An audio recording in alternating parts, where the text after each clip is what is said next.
Asalamu alaikum. Bwana Yesu asifiwe. Tumsifu Yesu Kristo.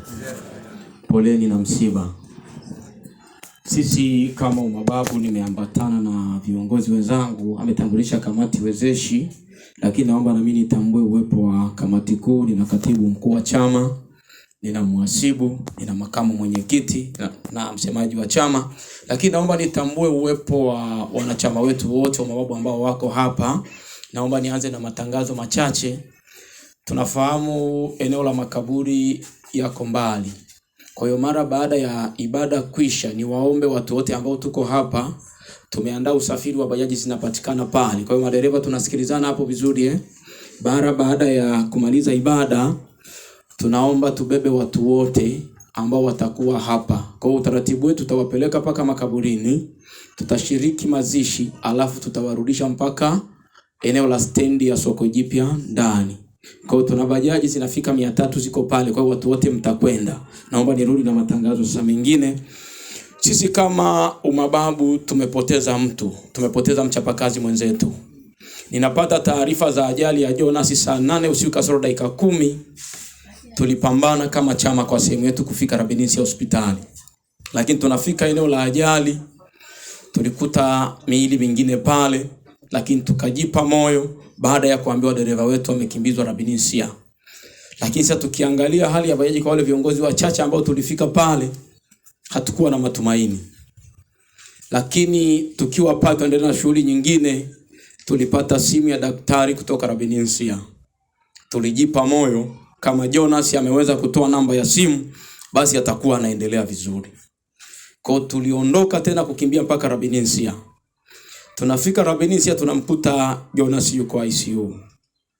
Lakini nashukuru Mungu niliingia mwenyewe ICU nikamkuta Jonas ni mzima. Madaktari wakampiga transfer kwenda Mwananyamala. Niliwaambia kwa nini mnampiga transfer kwenda Mwananyamala? Wakatuambia gharama za hapa ni kubwa. Tukawaambia thamani ya Jonas kwetu ni kubwa kuliko fedha. Tunaomba tupambane tuokoe maisha ya Jonas.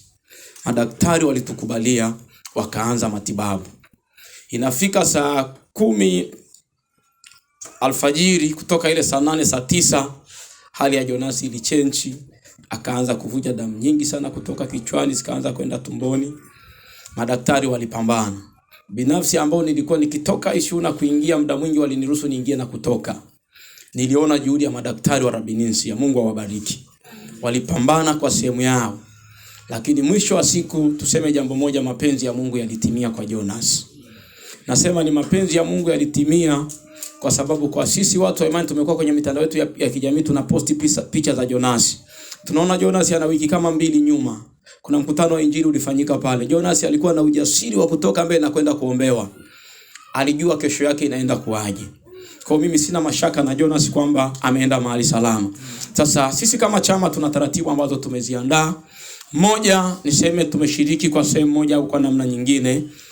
Jana jioni tulifika hapa viongozi, tulileta mchele kilo 100, lakini tulitoa ndoo kubwa ya mafuta, tukaleta na maharage kilo 20. Lakini bado tunaona haitoshi, tunatambua kwamba Jonas ameacha mke, ameacha mtoto. Tunatambua kwamba mtoto bado anahitaji kuendelea kusoma. Tunaomba tusapoti kiwango kidogo ambacho Mungu ametubariki kwa ajili ya kumshika mke wa Jonas mkono na mtoto wake. Atakapotoka basi hapa wajue maisha mengine yanaendeleaje. Kwa ninaomba kama kuna mtu yuko karibu na mke wa Jonas, kama atapokea kwa niaba yake kiwango kidogo ambacho tumekiandaa, tukabidhi kiwango cha shilingi 700,000 na shilingi 50,000.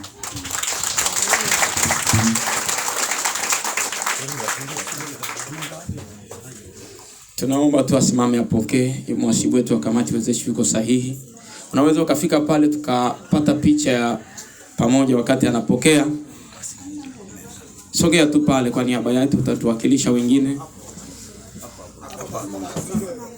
Msogelee tukoe muda. Kameramani wetu kule tupate picha ya kumbukumbu, ili baadaye watoto wa Jonas wataingia kwenye channel yetu ya YouTube, Facebook na Instagram. Na sisi tusapoti jitihada zile ambazo Jonas alikuwa anazifanya.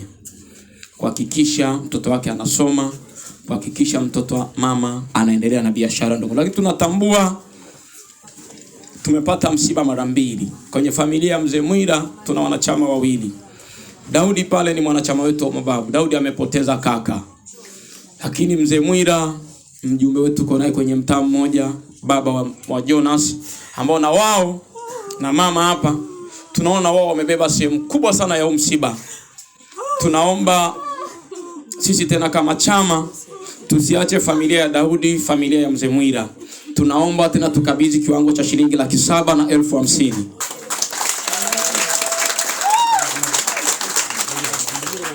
Tunaomba Daudi usimame upokee kwa niaba ya familia.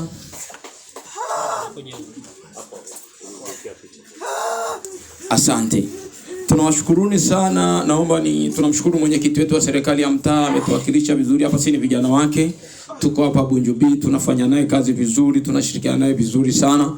Kwa hiyo ni mlezi wetu. Mungu wa mbinguni akubariki sana mwenyekiti wetu. Lakini kuna watu wanaweza wakaona mbona hawa ni maafisa usafishaji wamevaa picha za mbunge. Josephat Gwajima ni mlezi wa mababu, amekuwa na sisi bega kwa bega akishirikiana na sisi. Naomba niwakilishe pole, amesema na yeye anatoa pole kwa familia.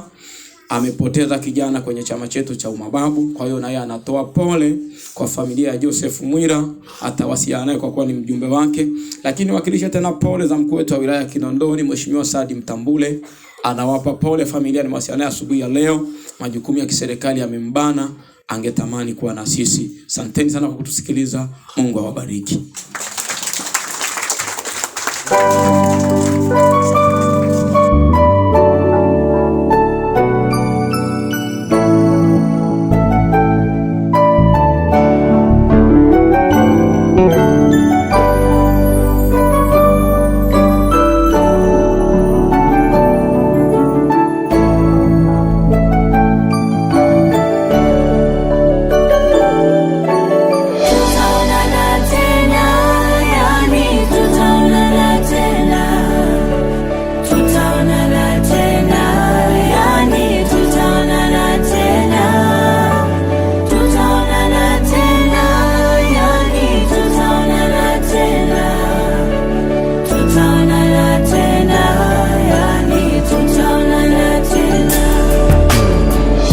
Safari umeimaliza salama, Bwana ametwaa. Bai rafiki, maisha ya duniani sitokuona, ila nashukuru Mungu japo na machozi haya yote yako na sababu, basi tutaonana, ila nashukuru Mungu japo na machozi haya yote yako na sababu, basi tutaonana.